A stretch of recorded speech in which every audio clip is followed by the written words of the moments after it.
धडा दुसरा, श्यामचे बंधुप्रेम. लेखक आहेत साने गुरुजी. साने गुरुजींचं पूर्ण नाव आहे पांडुरंग सदाशिव साने. आता बघा ह्या पाठामध्ये काय दिलं आहे ते. श्यामच्या मनात आपल्या लहान भावंडाविषयी असलेला जिव्हाळा व प्रेम, तसेच आईने मुलांना दिलेली शिकवण याचे हृदयस्पर्शी वर्णन प्रस्तुत पाठात आले आहे. म्हणजे बघा श्याम म्हणजे कोण? साने गुरुजी. त्यांच्या मनात लहान भावंडाविषयी, श्यामच्या लहान भावंडाविषयी असलेला जिव्हाळा. प्रत्येकजण आहे आपल्या भावाविषयी, प्रत्येकालाच जिव्हाळा असतो, मतलब प्रेम असते आपल्या छोट्या भावाबद्दल. तशाच प्रकारे जो श्याम आहे त्या श्यामला आपल्या छोट्या भावाबद्दल काय आहे? जिव्हाळा व प्रेम. तसेच आईने मुलांना दिलेली शिकवण याचे हृदयस्पर्शी वर्णन. म्हणजे जी आई आहे त्यांनी त्यांना जी शिकवण दिली आहे त्याचे हृदयस्पर्शी वर्णन, मतलब जो दिल को टच कर सकती है, हृदयस्पर्शी असं वर्णन प्रस्तुत पाठात दिले आहे. आता धडा स्टार्ट करूया. मे महिन्याची सुट्टी संपून मी परत दापोलीला शिकायला गेलो. आता बघा काय सांगतायत लेखक. मई महीने छुट्टी, मई मंथ जो रहता है वो उसकी छुट्टी ख़त्म होके जो लेखक है साने गुरुजी वो फिर से दापोली एक प्लेस है, वहाँ पे वो पढ़ते थे. वो सीखने के लिए फिर से दापोली चले गए. शाळा सुरू झाली, स्कूल फिर से स्टार्ट हो गया. पावसाळा ही शुरू झाला. आपको मालूम ही रहेगा जब भी आपका स्कूल स्टार्ट होता है तभी जून मंथ रहता है, बराबर. जून में बारिश स्टार्ट होती है. ते काय बोलतात लेखक? पावसाळा ही सुरू झाला. तब जमिनीला मेघ शांत होऊ लागले. मतलब जब भी धूप रहती है, धूप के बाद मतलब समर सीजन के बाद बारिश आती है, बराबर है. तो जो ज़मीन है हमारी तप्त म्हणजे काय? तापलेली. ओके. जो मतलब तपी हुई, मतलब जो तप्त ज़मीन आहे, जी तापलेली ज़मीन आहे ती मेघ शांत होऊ लागले. मतलब जो धूप से हमारी धरती जो तप गई है उसको शांत करने के लिए कौन आ गए? मेघ आ गए, मतलब बारिश आ गई. तापलेल्या जमिनीवर पाणी पडे व कसा सुंदर वास सुटे. तापलेल्या जमिनीवर जेव्हा पाणी पडतो तेव्हा वास कसा येतो? स्मेल कैसा आता है? सुगंध, सुंदर. नवीनच पाऊस जेव्हा सुरू होतो तेव्हा मातीचा एक रम्य सुंदर वास सुटत असतो. पहला जब भी बारिश आता है तभी उसका स्मेल कैसा रहता है? रम्य सुंदर, म्हणजे बहुत ही अच्छा रहता है. गंधवती पृथ्वी या वचनाची त्यावेळेस आठवण येते. लेखक काय बोलत आहेत? जेव्हा पहिला पाऊस येतो आणि त्या मातीचा वास येतो तेव्हा त्यासाठी लेखक पृथ्वीला काय बोलत आहेत? गंधवती पृथ्वी. फुलाफळांत जो रस, जो गंध असतो, एक प्रकारचा स्वाद असतो, तो पृथ्वीच्याच पोटातला. आता काय बोलतात बघा लेखक. अभी जो पेड़ है फूल के, फल के, वो कहाँ से उगते हैं? जमीन से, बराबर है. तेच सांगतायत लेखक. जो फुलाफळांत रस असतो, गंध असतो, मतलब जो रस रहता है, गंध मतलब स्मेल रहता है, एक प्रकारचा स्वाद मतलब जो टेस्ट रहता है, वो कहाँ से आता है? पृथ्वी के पेट से ही आता है. ऐसे वो लेखक बोल रहे हैं. घरून दापोलीला येताना या वेळेस मी एक निश्चय करून आलो होतो. अभी क्या बोल रहे हैं लेखक कि घर से जब भी दापोली आ रहे थे लेखक, तभी उन्होंने एक निश्चय किया था. क्या निश्चय किया था वो देखते हैं. चलो. सुट्टीत घरी असताना एके दिवशी लहान भाऊ नवीन सदऱ्यासाठी हट्ट धरून बसला होता. जब भी ये छुट्टी के लिए साने गुरुजी अपने घर पे गए थे तभी वहाँ पे उनके जो छोटे भाई है उन्होंने कोट, जो सुट्टी काय बोलत आहेत, काहीतरी हट्ट धरून बसला होता. त्यावेळेस त्याची समजूत घालताना आई म्हणाली, तुझे अण्णा दादा मोठे होतील, रोजगारी होतील, मग तुला 6 महिन्यांनी नवीन सदरा शिवतील. आता बघा जो लहान भाऊ आहे, जो छोटा भाई था उनका, उन्होंने सदरा जो कोट रहता है हम लोग पहनते हैं, वो कोट के लिए वो जिद कर रहा था. तभी उनके मम्मी ने बोला, तुझे अण्णा म्हणजे दादा, अण्णा मतलब क्या? दादा मतलब भाई. तुझे अण्णा मोठे होतील, बड़े हो जाएंगे, रोजगारी होतील, मतलब कमाने लगेंगे, मग तुला 6 महिन्यांनी नवीन सदरा शिवतील. कमाने लगेंगे, उसके 6 महीने के बाद तुझे नया सदरा सिला के देंगे. आता नको हट्ट धरू, म्हणजे अभी मत जिद करो. मित्रांनो, माझ्या लहानपणी कपड्यांचे बंड फार माजले नव्हते. आम्हाला कोट माहीतच नव्हता. क्या बोल रहे लेखक? हमें कोट मालूम ही नहीं था. जब भी वो छोटे थे तभी उनको कोट ये चीज़ मालूम ही नहीं थी. कित्येकदा सदराही 1-2 वर्षांनी नवीन मिळवायचा. थंडीच्या दिवसात धोतर चौघडी करून गळ्याशी बांधून शाळेत जावयाचे. मफलर नव्हते, जॅकेटे नव्हती, गरम कोट नव्हते. आता लेखक जेव्हा लहान होते त्यावेळेला त्यांच्यासाठी हे कोट, सदरा असं काही वस्तू नव्हत्या. ते काय करायचे, थंडीच्या दिवसातसुद्धा जब भी विंटर सीज़न रहता है, ठंडी रहती है, तभी भी वो क्या पहन के धोतर चौघड़ी करून गळ्याशी बांधून शाळेत जायचे. मतलब जो धोतर रहता है वाइट कलर का, वो गले में डाल के कान पे लपेट के वो स्कूल में जाते थे. मफलर, जैकेटें नहोती किंवा गरम कोट. अभी जो हम लोग पहनते कोट वगैरह, मतलब जो स्वेटर वगैरह पहनते, ऐसे उनके पास कुछ नहीं था. ऐसे ये लेखक बोल रहे हैं. माझ्या धाकट्या भावाचा सदरा फाटला होता. मेरा जो छोटा भाई है उनका सदरा है वो फट गया था. आईने त्याला 2-3 गाबड्या लावल्या होत्या. आपल्या भावास नवीन कपडा शिवून न्यावयाचा असे मी ठरवून आलो होतो. अब भी देखो, उनका जो छोटा भाई था उनका सदरा फट गया था. इसके लिए उसकी मम्मी ने, उनकी जो मम्मी थी, उन्होंने क्या किया, उनको 2-3 गाबड्या लावल्या, मतलब 2-3 लगा दे दिए, मतलब मार दिया ऐसा. तो आपल्या भावाला नवीन कपड़ा शिवून न्यावयाचा. इसके लिए मम्मी ने मारा छोटे भाई को. इसके लिए उनके मन में उनके प्रति क्या हो गया कि अभी छोटा भाई है, उनके लिए एक सदरा सिलाने का. परंतु पैसे कुठून आणायचे? बट वो भी सीख रहे थे, उनके पास पैसे कहाँ से आएंगे? इसके लिए वो सोच रहे कि पैसे कुठून आणायचे. माझे वडील कोर्ट कचेरीच्या कामास दापोलीस येत. अभी वो देखो कैसे पैसे जमा करेंगे. मतलब जो साने गुरुजी है, लेखक हैं, उनके जो पापा है, वडील म्हणजे कोण? पापा. कोर्ट कचेरीच्या कामास दापोलीस जात. ओके, कोर्ट कचेरीच्या कामात वो किधर जाते थे? उनके पापा दापोली. वडील दापोलीस आले म्हणजे 2 आणे मला खाऊला म्हणून देऊन जायचे. जब भी उनके पापा दापोली में आते थे तभी उनको 1-2 आने मतलब 1 आना, 2 आना, 3 आना. अभी रुपया है, पहले कैसे आना, 1 आना, 2 आना, फिर पैसे हो गए, ऐसे देते थे. तेव्हा काय करायचं बघा लेखक, खाऊच्या पैशातील 1 पैसाही खाऊमध्ये न खर्चण्याचे मी ठरवले. अभी छोटे भाई के लिए सदरा सिलाना है तो क्या करेंगे वो लोग? वो बोल रहे कि साने गुरुजी कि जो खाऊ के लिए, मतलब खाने के लिए जो पापा पैसे देते थे वो बचा के रखते थे. 1 ही रुपया न खाता, 1 पैसा ही न खाता, मतलब 1 पैसा भी उसमें से खर्च नहीं करते थे. ज्येष्ठात आमची शाळा सुरू झाली. गणेश चतुर्थीला 3 महीने होते. ज्येष्ठ महिना, चैत्र, वैशाख, ज्येष्ठ, आषाढ़. ज्येष्ठ महीन्यात आमची शाळा शुरू झाली. मतलब उनकी स्कूल जो थी वो ज्येष्ठ महीने में स्टार्ट हो गई. गणेश चतुर्थीला 3 महीने होते. गणेश चतुर्थी, गणपति फेस्टिवल जो रहता है, वो फेस्टिवल के लिए 3 महीने बाकी थे. तेवढ्या महिन्यात या खाऊच्या पैशांचा रुपयाभर जमला असता. क्या बोल रहे देखो, ये जो कितने महीने? 3 महीने. 3 महीने में कितने पैसे जमा हो जाएंगे बोल रहे वो? रुपया भर, मतलब 1 रुपीज़ ओनली. 1 रुपये. ओके, 1 रुपया खाली जमा होने वाला था. वो टाइम पे 1 रुपये मतलब उनके लिए बड़ा था. गणेश चतुर्थीस धाकट्या भावास कोट किंवा सदरा शिवून न्यावयाचा असे मी मनात निश्चित केले.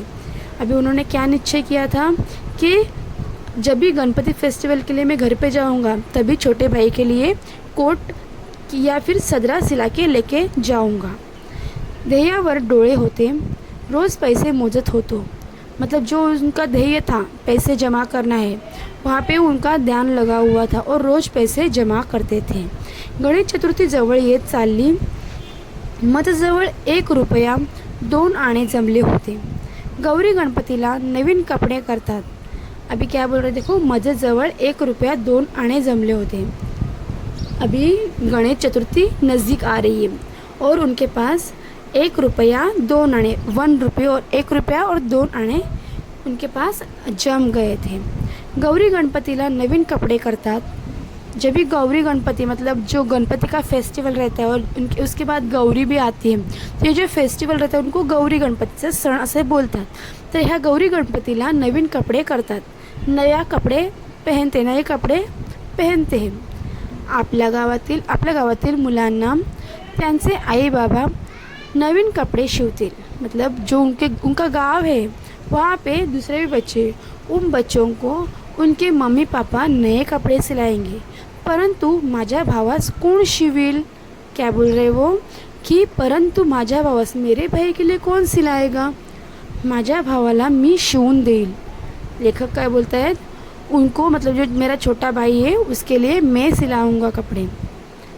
मी शिंप्याकडे गेलो. शिंपी म्हणजे कोण, टेलर. मी शिंप्याकडे गेलो. माझ्या भावाच्या वयाचा एक मुलगा मी बरोबर घेऊन गेलो. वो उन्होंने क्या किया, टेलर के पास गए. और जब भी टेलर के पास गए तो एक छोटा बच्चा उनके भाई के इतना मतलब छोटा बच्चा था, उनको साथ में लेके गए. क्यों लेके गए, त्यांचा अंगाचा कोट शिवावयास मी सांगितले. मतलब उनका साइज मापने के लिए 2 वार कापड घेतले, अर्धा वार अस्तर घेतले. कोट तयार झाला. उन्होंने कपड़ा खरीदा कोट सिलाने के लिए. जवळच्या पैशात सारा खर्च भागला. जितने पैसे उनके पास जमा हो गए थे, जवळचे पैसे मतलब जो उनके पास पैसे जमा हो गए थे, जो पापा उनको देते थे, वो पैसे पूरे खर्च हो गए. तो कोट हातात घेतला तेव्हा माझे डोळे अश्रूंनी न्हाले होते. उन्होंने न खा के पैसे जमा किए और अपने छोटे भाई के लिए कोट सिलाया और जब भी वो कोट उनके हाथ में आया तभी उनके आँख में अश्रू आ गए. वो जो अश्रू थे वो आनंद अश्रू, मतलब जो खुशी के आंसू थे वो आ गए उनके आँख में. मी घरी जाण्यास निघालो. मी ज्यांच्याकडे राहिलो होतो ते म्हणाले मी घरी जायला निघालो. मी ज्यांच्याकडे राहिलो होतो ते म्हणाले, पावसा पाण्याचा जाऊ नकोस, नदी नाल्यांना पूर आले असतील. पिसईचा पराम, सोंडे घरचा पराम यांना उतार नसेल. काय बोलतायत, जेव्हा लेखक साने गुरुजी आपल्या गावी जायला निघाले त्यावेळेला ते काय बोलत होते की पावसा पाण्याचा जाऊ नकोस. मतलब बारिश बहुत हो रही थी, इतनी जोर की बारिश हो रही है, तुम इतने बारिश में घर पे मत जाओ. नदी नाल्यांना पूर आले असतील, जो नदी है उनको पूर आया रहेगा. पिसईचा पराम, सोंडे घरचा पराम यांना उतार नसेल. मी कोणाचे ऐकले नाही. काय झालं, ये सब बोल रहे थे वो लोग, वो जिनके घर पे ठहरे थे वो लोग साने गुरुजी को बोल रहे थे मत जाओ, बहुत बारिश हो रही है. बट साने गुरुजी सुनने के लिए तैयार नहीं थे, क्योंकि उन्होंने अपने पैसों से अपने छोटे भाई के लिए कोट सिलाया था. मी कोणाचे ऐकले नाही. हृदयात प्रेमपूर आला होता, तो नदी नाल्यास थोडीच भीक घालणार. काय बोलत होते ते कि हृदयात प्रेमपूर आला होता, जो हृदय है उनका उसमें प्रेमपूर मतलब भाई के प्रति जो प्रेम है उसका पूर आ गया था, ऐसे वो बोल रहे थे. नवीन कोट बांधून घेऊन मी निघालो. पंख असते तर एकदम उडून गेलो असतो. काय बोलत आहेत ते, नवीन कोट बांधून घेऊन गेलो. नवीन कोट त्यांनी जो शिवला होता वो एक कपड़े में उन्होंने बांध दिया और वो लेके चले गए. पंख असते तर एकदम उड़ून गेलो असते. क्या बोल रहे हो, उनको इतनी खुशी हो रही है कि अभी ये कोट मुझे जल्दी से जल्दी मेरे छोटे भाई को देना है. तभी वो बोल रहे कि अगर मेरे पास पंख रहते तो मैं उड़ के फटाक से उसके पास जाता था. चालण्याचे श्रमच वाटत नव्हते, सुख स्वप्नात दंग होतो. मतलब वो जो चल रहे थे उनको कुछ श्रम मतलब तकलीफ ही नहीं हो रही कि मैं चल रहा हूँ, थक रहा हूँ. उनको कुछ भी ऐसे महसूस नहीं हो रहा था. सुख स्वप्नात दंग होतो. जो सुख स्वप्न है, वो जो थिंकिंग कर रहे थे वो दिन में भी ऐसे स्वप्न देख रहे, सुख स्वप्न, मतलब जो सुखी, जो हम लोगों को अच्छा लगे ऐसा सपना वो उसमें देख रहे थे. आईला किती आनंद होईल या कल्पनेत मी होतो. अभी वो क्या सोच रहे, देखो मम्मी ने उनको मारा था छोटे भाई को, तो अभी ये बोल रहे कि अभी मैं कोट सिला के लेके जा रहा हूँ. तो वो मेरे आई को कितना आनंद, मतलब मेरे जो मम्मी है उनको कितना खुशी होगा ये देख के. एक नानेटी माझ्या पायाजवळून उडी मारून गेली. नानेटी मतलब छोटासा साप. नानेटी म्हणून एक सापाचा प्रकार आहे. तिचा हिरवा रंग असतो. कोणता रंग असतो, उसका कलर रहता है ग्रीन वाला. नानेटी उड्या मारत जाते. मला जरा भीती वाटली. जब भी वो सांप छोटा सा जो नानेटी था वो उनके पैर पे से गया तो उनको जरा सा मतलब डर लग रहा था. जपून चालू लागलो. तभी वो कैसे भी धीरे धीरे जा रहे थे. पिसईचा परा दुथडी भरून वाहत होता. त्याच्या पाण्याला ओढ फार. जी नदी होती, जो नदी थी वो पूरा भर के ऐसा बह रहा था. काय करायचे, आईचे नाव घेतले व शिरलो पाण्यात. काय बोलले थे, आई मतलब मम्मी का नाम लिया और वो जो नदी है नदी में से जाने लगे. हाथात काठी होती. उन्होंने क्या किया, वो जो नदी में से जा रहे थे तभी हाथ में एक काठी मतलब एक डंडा लिया. पुढे काही टाकावयाची व मग पाऊल टाकावयाचे. पुढे काठी टाकायची मतलब जो लिया था, डंडा लिया था वो पहले डालता था और उनके बाद वो अपना पैर डालते थे.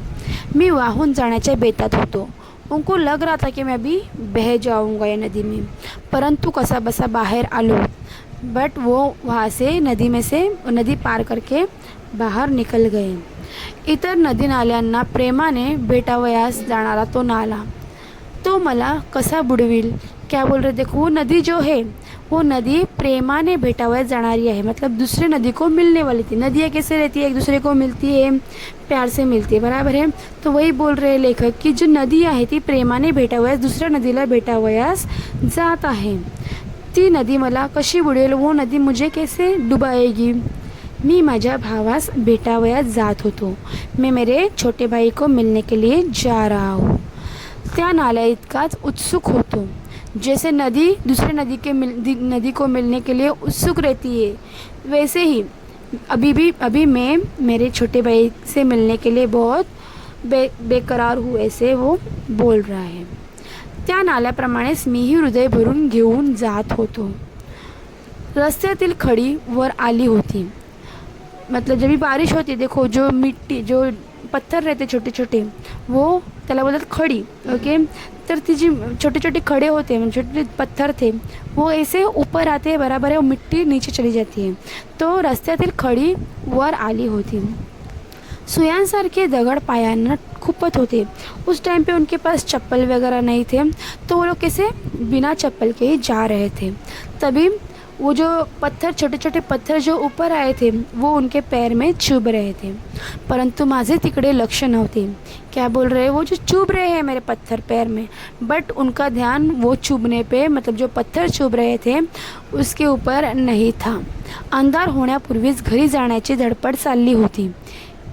अंधेरा होने से पहले ही घर पे जाना था ऐसे वो सोच रहे थे, परंतु वाटेतच अंधार पडला. बट वो जो अंधेरा है वो बीच में ही अंधेरा हो गया.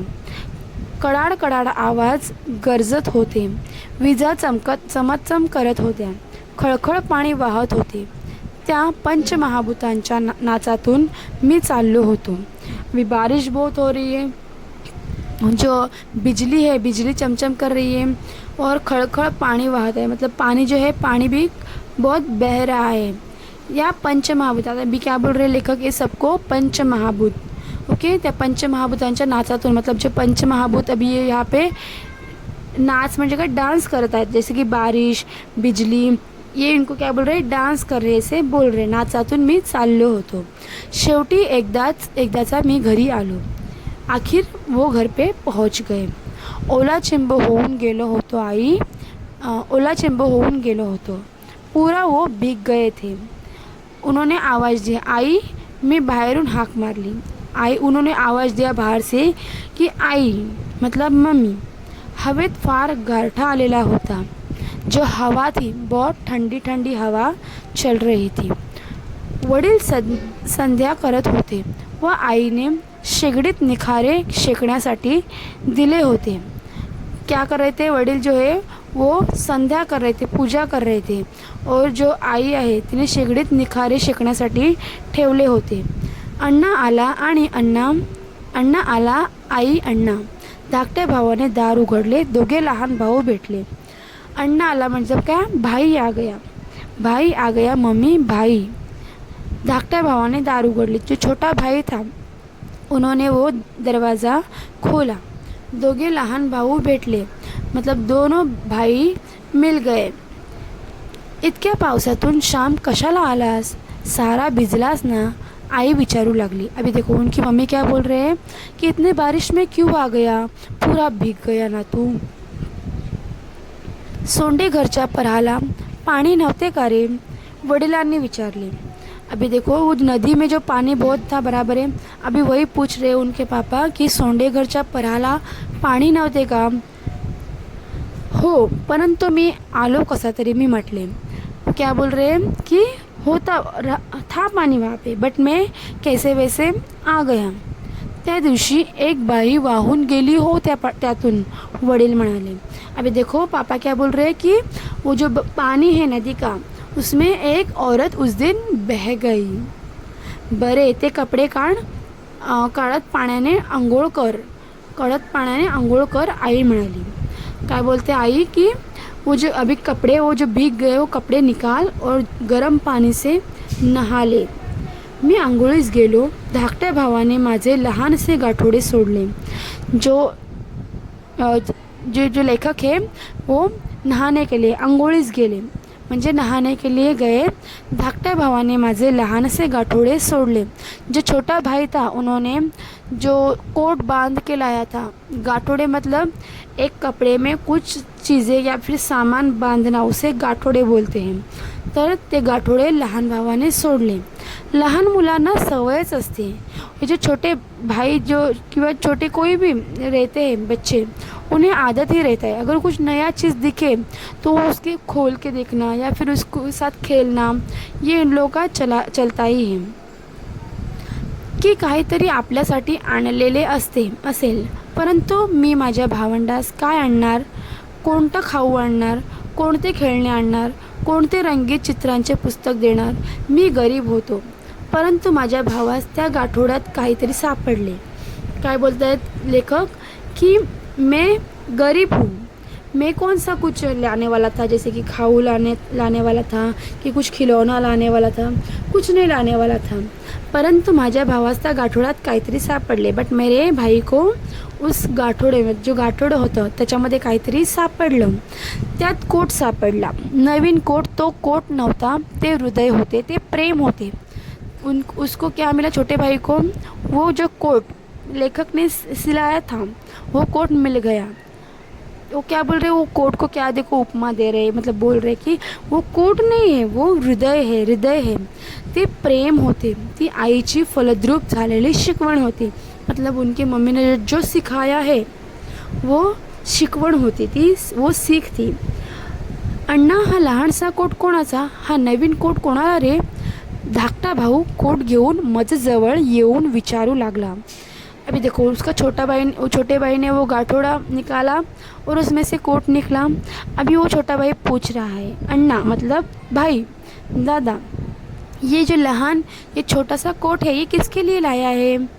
हा नवीन कोट कोणाला रे, ये किसके लिए लाया है, हा कोट कोणाचा, ये किसका है, ऐसे वो पूछ रहा है. मग सांगेन, घरात जा घेऊन, मी म्हटले. अभी वो क्या बोल रहे कि लेखक बोल रहे कि मग सांगेन, बाद में बताऊंगा, पहले वो घर में लेके जा. आई, हा बघ कोट, हा काही अण्णाच्या अंगाचा नाही, हा मला आणलाय होय आई. धाकटा भाऊ आईला विचारू लागला. अभी देखो जो छोटा भाई है उसने वो कोट निकाला और बोल रहा है मम्मी को, अपने आई को बोल रहा है कि हाँ काही अण्णाच्या अंगाचा नहीं, मतलब ये भाई के साइज़ का नहीं है, हाँ मला आणला है, ये मेरे लिए लाया है. हो यस ये मेरे लिए ही लाया है, ऐसे वो छोटा भाई बोल रहा है. आईने कोरडे धोतर दिले. मी चुलीजवळ शेकत बसलो. अभी जो लेखक है उनको वो नहा के आए और वो जो अपनी उनकी मम्मी है उन्होंने उनको धोतर दिया और वो चूल्ही जवळ मतलब जो चूल्हा रहता है वहाँ पे वो ठंडी पानी में अगर भीग के आते तो हमें ठंड लगती है, इसके लिए वो चूल्ही जवळ मतलब चूल्हे के पास सेकने के लिए बैठ गए। आई म्हणाली, श्याम हा कोणाचा कोट? अभी उनकी मम्मी उनको पूछ रही है। आई म्हणाली की श्याम हा कोणाचा कोट, ये किसका कोट है? मोरू जोशांकडे का रे द्यावयाचा आहे। मतलब ये मोरू जोशी मतलब कोई मोरू जोशी करके एक व्यक्ति है, मतलब उनके पास ये देना है क्या? कापातले मुक्याने पाठविला असेल, मतलब उनके कोई रिलेटिव है तो उन्होंने भेजा है क्या तेरे पास? वडील म्हणाले, मतलब उनके पापा ऐसे बोल रहे थे। तभी वो बोले की नाही हा मी पुरुषोत्तमसाठी शिवून आणला आहे, मी म्हटले। अभी लेखक क्या बोल रहे हैं कि वो किसी ने दिया नहीं मेरे पास, ये जो कोट है मैंने पुरुषोत्तम मतलब उनका छोटा भाई उसके लिए मैंने सिला के लाया है। पैसे रे कोटले, कोणाचे कर्ज काढलेस का फीचे दवडलेस? वडिलांनी विचारले। अभी देखो उनके पापा के मन में अभी डाउट आ रहे हैं कि पैसे कहाँ से लाए, कहाँ से कर्ज तो नहीं लिया, किसी का चुराया तो नहीं, ऐसे वो पापा उनसे पूछ रहे हैं। कोणाच्या पैशाला हात तर नाही ना लावलास? आईने कातर स्वरात विचारले। अभी उनकी मम्मी पूछ रही है, किसी के पैसों को हाथ तो नहीं लगाया तो तूने? आई, मी कर्ज काढले नाहीत, चोरलेही नाहीत, फीचे खर्चिले नाहीत, मी म्हटले। अभी लेखक बोल रहे कि मम्मी आई मैंने कोई कर्ज नहीं निकाला, चुराए भी नहीं, और जो आपने फीस के लिए पैसे दिए थे वो भी नहीं खर्च किए। लेखक ऐसे बोल रहे थे। मग उधार का शिवून आणलास श्याम? वडिलांनी विचारले। अभी पापा पूछ रहे हैं कि उधार से क्यों मतलब सिला के लाया ये कोट? भाऊ तुम्ही मला खाऊला आणा 2 आणे देत असा। भाऊ मतलब कौन? उनके पापा। अभी वो पापा को क्या बोलते हैं? भाऊ तुम्ही मला खाऊला आणा 2 आणे देत असा, ते मी जमविले, गेल्या 2-3 महीन्यांचे सारे जमविले। क्या बोल रहे हो? वो जो आप खाने के लिए मुझे कुछ पैसे देते थे वो मैं जमा के रखता था, और 2-3 महीन्यांचे सारे जमवले मतलब 2-3 महीने से मैं पूरा वो पैसा जमा के रखे थे मेरे पास, त्यातून हा कोट शिवून आणला। आई म्हणत असे, तुझे अण्णा दादा मोठे होतील मग पुरुषोत्तमला नवीन शिवतील कोट। मी मनात ठरवले होते की येताना त्याच्यासाठी नवीन कोट आणावयाचा। पुरुषोत्तम बघ तुला होतो का? मी म्हटले। अभी जो आई पहले बोली थी, जब भी छुट्टी में शाम घर पे गए थे तभी उनके छोटे भाई को कोट की वजह से मार खाना पड़ा था।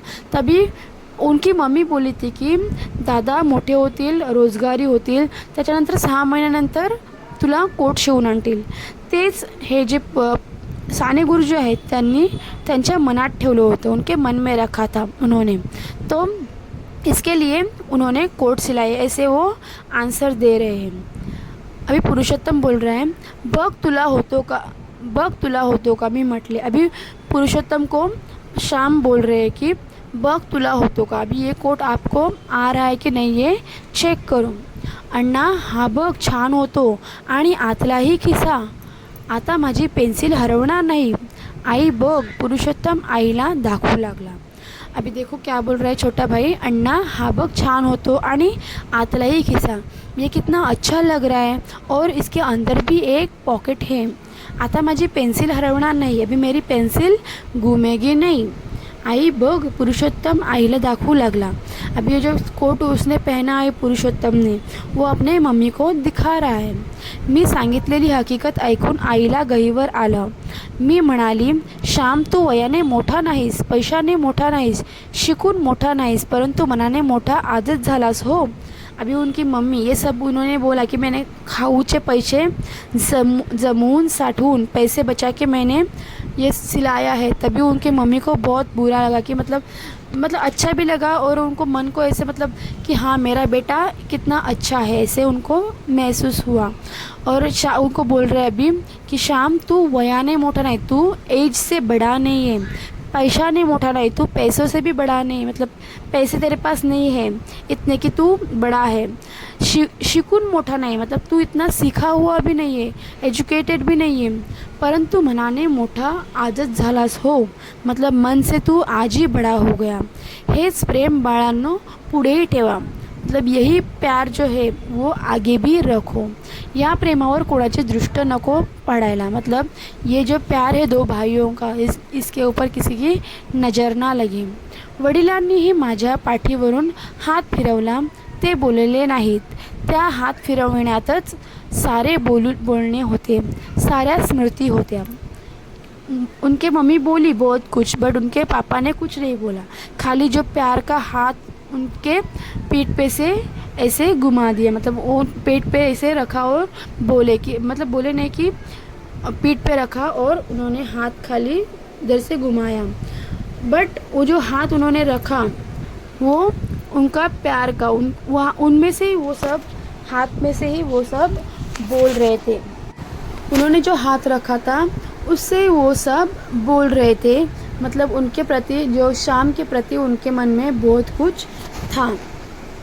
धन्यवाद। अभी जो अगर आप हा होता धडा, तर तुम्हाला कसा वाटला हे नक्की मला कळवा आणि माझ्या चॅनलला लाईक आणि सबस्क्राईब करायला विसरू नका।